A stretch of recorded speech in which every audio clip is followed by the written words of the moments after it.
I tried replicating the Tabasco and Absolut ad using AI in one day, and this is how it went. Take a look.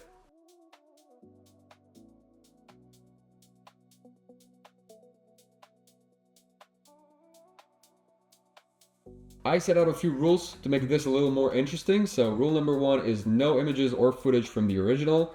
I have to make everything from scratch, including references. So I'm not allowed to even use like screenshots to give to Claude or whatever. Every reference must be made from scratch. Rule number 2, I have to complete it in under 1 workday. So that's like 8 hours. And rule number 3, I have to make it as cheap as possible. I'm gonna walk you through the entire workflow here.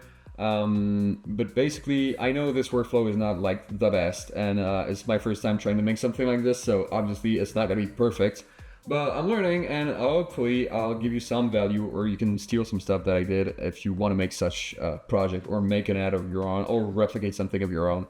So bear with me and let's dive in.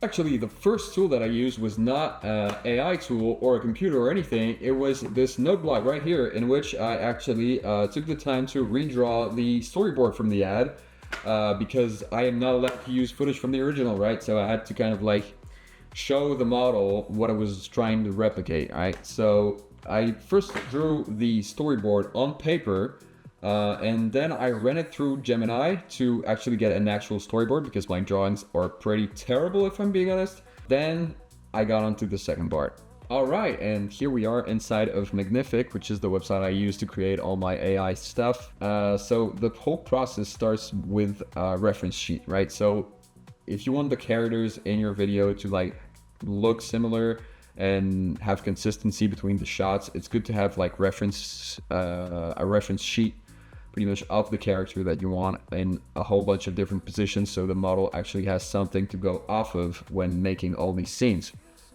So to do this, I used Claude, and I created a skill that would actually spit out a whole bunch of different prompts to have all the views of the character rotating and a T-pose, whatever, just so I can make this image here that has all the poses and use that as a reference in all of my shots later on. So if you want the Claude skill to create these reference sheets, I'll give it to you for free. Just send me a message, a DM on Instagram or LinkedIn. I'd be very happy to share that with you. Then I created the scene reference, which is kind of how the whole ad would look. And I had to do it a few times because I wasn't getting what I wanted. So at first I started from this, which is very far from the actual ad. And you know, the color was wrong. I put a wide angle on the camera for some reason. So I had to work with it a little bit until I got to this point, which looked pretty similar. So I started off with this. And then I decided to use Magnific's storyboard to a video flow, but it did not work as good as I expected. I'm going to show you why. So I just input the storyboard that I got from Gemini in here, which I also reworked with Photoshop prior to this, because there was a bunch of details that I didn't like. For example, this, it used to be like an actual margarita glass, and I wanted it to be the same glass that they have in the actual film. So I had to remake this prompt, and as you can see here, I got a little better with the storyboard drawing. So this one looks closer to the finished thing. While here we have some sort of motorcycle helmet astronaut thing. Same here. But yeah, so I pretty much started from this. I wrote out a script with Claude. So, you know, I pretty much described like roughly what every scene would be, and had Claude write it in a nice clean way. Then it runs through this here that turns it into this contact sheet, which looks already pretty similar and pretty close to what I wanted. So if I show you the first one, here's the first thing I got. This was the actual thing that came with the flow, and this is the first version. So just gave me some color on my drawings, which cool, but that's not what I asked for.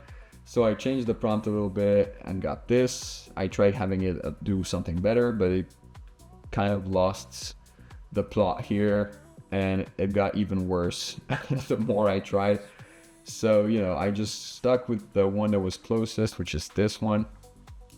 And then it was supposed to actually separate every shot on its own, but it ended up not working too good. If we take a look here, some of them are good, some of them are like not good at all. Like, let's see this. I don't even know where in the storyboard this is, but it did that, so whatever. This one also pretty nice.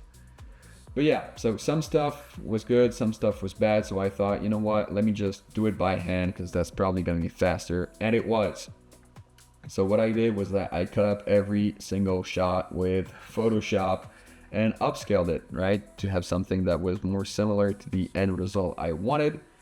And then obviously I had to tweak some images. I had to like rework them, sometimes with Photoshop, sometimes with AI, just to make sure it was as close as possible to the original ad.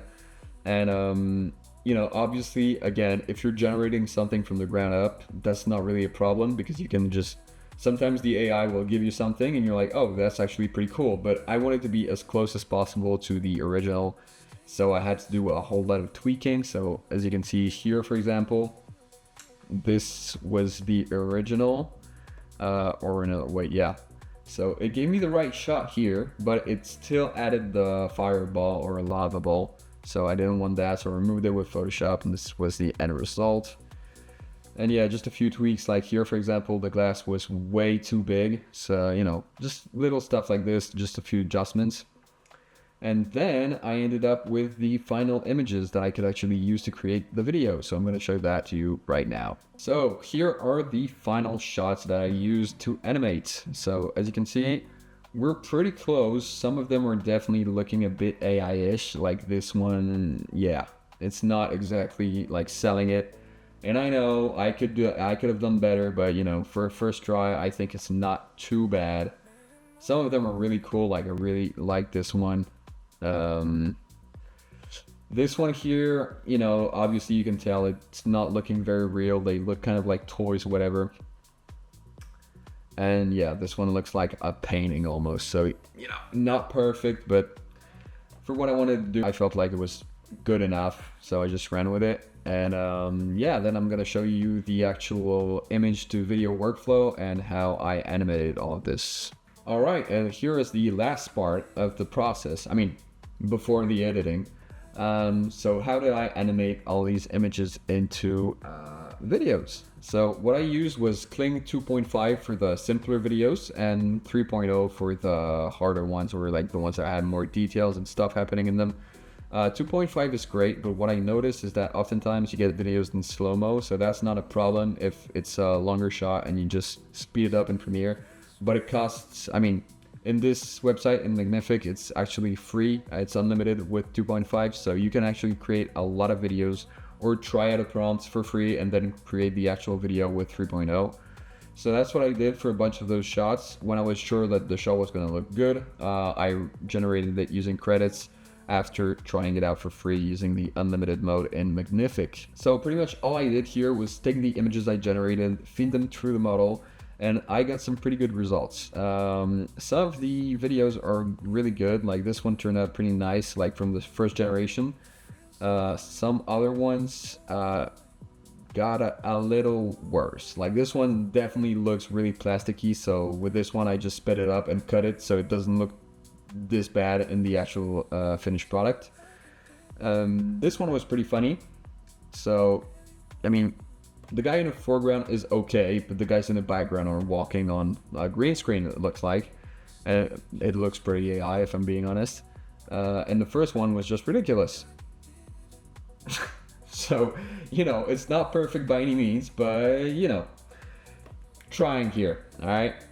And yeah, so I just pretty much fed it all the images I did, and I got a whole bunch of videos that I then stitched together inside of Premiere, and I ended up with an ad that looked pretty similar to the original, but I'll let you judge that right now.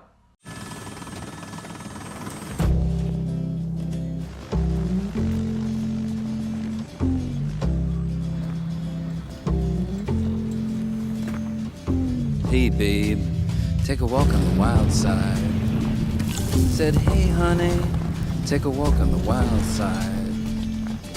Do do do do do do do do do do do do do do do.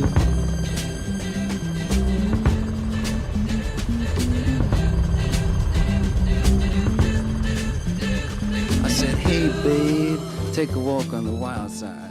Alright, so that's how I did it. I know it's not perfect, I know it's like pretty rough looking still, but for a day and like using the cheapest possible models and spending the least amount of credits, this ended up running me around 5,000 credits, which is like €5, so pretty cheap, all things considered. I had a lot of fun, and I'm gonna keep working with this tool because I think it's really cool and you can make a lot of cool stuff with it, not just replicating stuff that exists, obviously.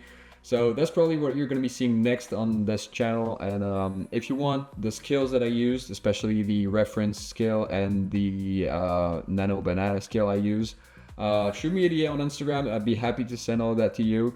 And if you want the project files or access to my space that I use to make this, I'll send it for free. Just send me a message. Thank you guys for watching, and I'll catch you in the next one.